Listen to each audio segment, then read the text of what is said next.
आता बातमी मुंबईमधून आहे। दादरमधल्या हाय प्रोफाईल शाळेमधील विद्यार्थ्यांसोबत गैरव्यवहाराच्या प्रकरणासंदर्भातली बातमी। शिक्षिकेने विद्यार्थ्यांसोबत गैरव्यवहार प्रकरणामध्ये एक वेगळा ट्विस्ट आलाय। अल्पवयीन मुलाचं प्रेमपत्र आणि चॅटिंग शिक्षिकेकडून कोर्टामध्ये सादर करण्यात आलंय। विद्यार्थीच आपल्या प्रेमात होता, शिक्षिकेकडून हे पुरावे सादर करण्यात आलेत। शिक्षिकेनं जामीन अर्जासोबत पुरावे सादर केलेले आहेत।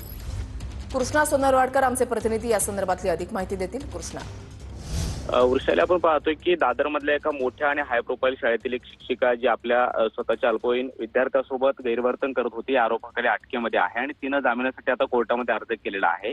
या अर्जामध्ये मुलगाच आपल्या प्रेमामध्ये होता आणि म्युच्युअल रिलेशनशिपमध्ये आम्ही होतो असं तिचं म्हणणं आहे। आणि या संदर्भात ते मुलाने केलेले व्हॉट्सअप चॅटिंग असतील, ईमेल असतील आणि प्रेमपत्र जी होती आणि गिफ्ट सुद्धा आहेत, या सगळ्याचा आधार पुरावा म्हणून जामीन अर्जामध्ये देण्यात आलेला आहे। ज्यामध्ये या विद्यार्थ्यानं आपल्याला एक जो दुसरे निकनेम आहे ते सुद्धा ठेवलेलं होतं, मला तो पत्नी म्हणून संबोधायचा असं सुद्धा तिचं म्हणणं आहे। आणि हे सगळं जे आहे ते दोघांच्या संमतीनं सुरू होतं, त्यामुळे मी त्याच्याशी कुठलंही गैरवर्तन केलेलं नाहीये किंवा जाणीवपूर्वक केलेलं नाही आणि म्हणून या सगळ्याचा विचार करून मला जामीन मिळावा अशा पद्धतीचा या शिक्षिकेचा दावा आहे। शिक्षिकेनं या विद्यार्थ्यासोबत केलेल्या गैरवर्तनानंतर तिच्यावरती पॉक्सो अंतर्गत गुन्हा दाखल आहे आणि ती सध्या अटकेमध्ये आहे।